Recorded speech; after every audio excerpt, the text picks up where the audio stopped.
Beaucoup attendent le grand monarque, le sauveur, le Mahdi, le Christ, Inri le deuxième, ou bien Bouddha. Enfin, toutes les religions attendent avec impatience un homme. Pouvez-vous envisager une seule seconde que cet être apparaisse soudainement dans le monde, bouleversant tous les rituels, les religions, les sectes et les gouvernements? Pensez-vous que cet être aurait une chance de survie? Honnêtement, toutes les agences de renseignement des pays industrialisés se mettraient immédiatement à sa recherche afin de freiner son élan. Cet homme décemment ne peut pas se permettre d'arriver en disant « Coucou, c'est moi, regardez-moi, j'arrive ». Non, cet homme ne peut qu'apparaître d'une seule façon, c'est dans l'esprit de chaque individu, que chacun puisse le reconnaître sans faire aucune publicité, uniquement le murmure comme au début de la chrétienté. Non, cet être n'a qu'une seule façon de se manifester, c'est à travers l'esprit des personnes qui le reconnaîtront. Les autres n'y verront que du feu. Car nous sommes à une époque insidieusement démoniaque. Les forces du bien sont en train de faiblir en face des forces du mal. C'est-à-dire, les valeurs d'honnêteté ont complètement changé. Les notions de bien et de mal se sont interverties. Aujourd'hui, nous acceptons ce qui était refusé il y a 50 ans. Le monde entier a besoin d'un homme comme celui que je vous décris. Le monde devient de plus en plus corrompu. Nous prenons le domaine bancaire. Il y a 40 ans, on a obligé les personnes à prendre un compte en banque, gratuit à l'origine. Et puis d'année en année, on a fait payer les chéquiers, barrés ou pas barrés. Ensuite, on a fait payer les cartes. Ensuite, on fait payer les comptes. Maintenant, on fait payer certaines transactions. Et pour un découvert de 6 €, on vous file une amende de 16 €.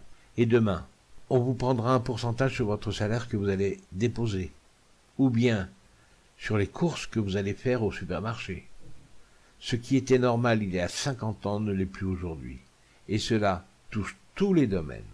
Maintenant, je vous délivre aujourd'hui quelques messages qui lui sont adressés, afin de le mettre sur la voie de son destin. Cette personne devra impérativement savoir lire les 3 dernières centuries qui lui sont destinées. Son avenir y est inscrit. Prophétie effrayante sur le point de se réaliser. Voyez ce qui va se passer.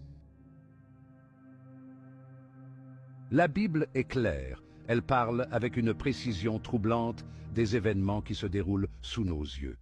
Nous vivons une époque où les prophéties bibliques s'accomplissent, et l'une des plus effrayantes est sur le point de se réaliser. Ce n'est pas une simple coïncidence. C'est un avertissement solennel que Dieu envoie à l'humanité pour qu'elle se prépare. Ce que vous allez entendre aujourd'hui n'est pas une fiction, mais une vérité ancrée dans les Écritures. Une vérité qui pourrait bouleverser votre vie et transformer votre vision du monde. Dans Matthieu 24, Jésus décrit les signes de la fin des temps. Vous entendrez parler de guerre et de bruit de guerre. Gardez-vous d'être troublés, car cela doit arriver, mais ce ne sera pas encore la fin. Une nation s'élèvera contre une nation, et un royaume contre un royaume. Il y aura des famines, des tremblements de terre en divers lieux. Matthieu 24, versets 6 à 7. Tout cela se passe maintenant. Les guerres se multiplient, les catastrophes naturelles s'intensifient, et les cœurs des hommes s'endurcissent. Mais ce n'est que le début. Paul, dans 2 Thessaloniciens 2 versets 3 à 4, met en garde contre un événement imminent. Que personne ne vous séduise d'aucune manière, car il faut que l'apostasie soit arrivée auparavant, et qu'on ait vu paraître l'homme du péché, le fils de la perdition, l'adversaire qui s'élève contre tout ce qu'on appelle Dieu ou qu'on adore, jusqu'à s'asseoir dans le temple de Dieu, se proclamant lui-même Dieu. Ce passage annonce l'avènement de l'Antichrist, celui qui viendra séduire le monde entier. Cette séduction a déjà commencé. L'apostasie massive que nous voyons aujourd'hui prépare le terrain.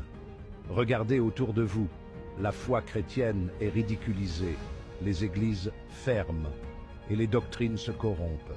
Le monde est prêt à accueillir celui qui viendra s'opposer à Christ. En Apocalypse 6, versets 12 à 14, une autre vision prophétique effrayante est révélée. Je regardais quand il ouvrit le 6e sceau, et il se fit un grand tremblement de terre. Le soleil devint noir comme un sac de crin, la lune entière devint comme du sang, et les étoiles du ciel tombèrent sur la terre. Ces paroles résonnent dans notre époque. Les scientifiques eux-mêmes prédisent des désastres cosmiques, des éclipses inhabituelles et des météorites menaçantes. Mais ce ne sont pas des phénomènes naturels ordinaires, ce sont des signes divins. Dieu secoue la terre pour réveiller une génération endormie. Apocalypse 11 nous parle des 2 témoins qui prophétiseront avec puissance. Je donnerai à mes 2 témoins le pouvoir de prophétiser revêtus de sacs pendant 1260 jours. Ces témoins viendront annoncer les jugements de Dieu. Leur message sera si puissant que le monde entier les haïra. Mais lorsqu'ils seront tués, leur résurrection 3 jours plus tard ébranlera le monde entier. Imaginez cette scène, les cieux ouverts, la terre tremblant sous la puissance de Dieu. Devant ces révélations, êtes-vous prêts? Le Seigneur viendra comme un voleur dans la nuit. Jésus nous avertit, veillez donc, puisque vous ne savez pas quel jour votre Seigneur viendra. Matthieu 24, 42. Il est temps de se réveiller. Dieu appelle son peuple au repentir, à abandonner le péché et à embrasser la vie en Christ. Si vous ressentez un poids dans votre cœur, c'est l'appel de Dieu. Revenez à lui maintenant, car sa grâce est encore disponible. Le monde d'aujourd'hui est plongé dans les ténèbres. Les médias et la culture propagent des mensonges. Même certains qui se disent croyants se détournent de la vérité. Paul l'a prédit dans 2 Timothée 4, versets 3 à 4.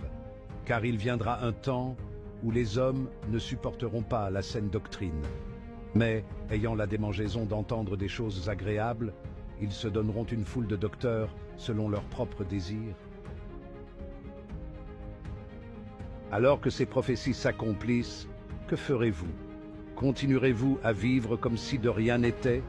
Ou choisirez-vous de marcher avec Dieu? Je vous invite à agir aujourd'hui. Plongez dans la parole, renouvelez votre foi et préparez-vous pour ce qui vient.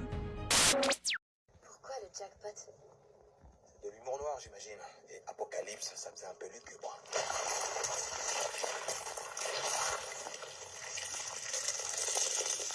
Voici le moment qu'on appelle communément le bord du gouffre, c'est-à-dire le point de non-retour.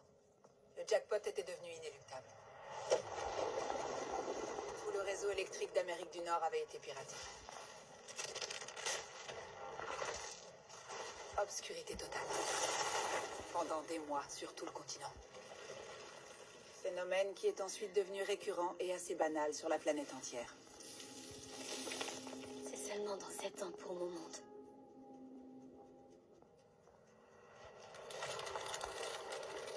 La pandémie. Un filovirus. On l'a appelé la peste sanglante. Le virus attaquait les viscères. Le foie, la rate, les intestins se remplissaient de sang jusqu'à ce que l'abdomen éclate. La catastrophe environnementale. Sécheresse, famine, échec des antibiotiques. Provoquant l'effondrement de l'agriculture. La démographie en chute libre. Plus de 7 milliards de morts, en 40 ans à peu près.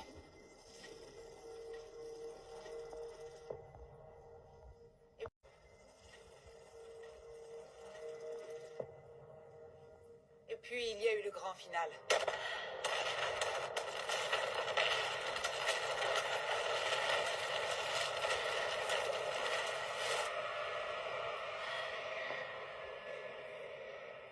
Une attaque terroriste sur le sol des États-Unis. Ils ont fait exploser un silo de missiles nucléaires à Spring Creek, en Caroline du Nord. Oh mon Dieu. C'est là où j'habite.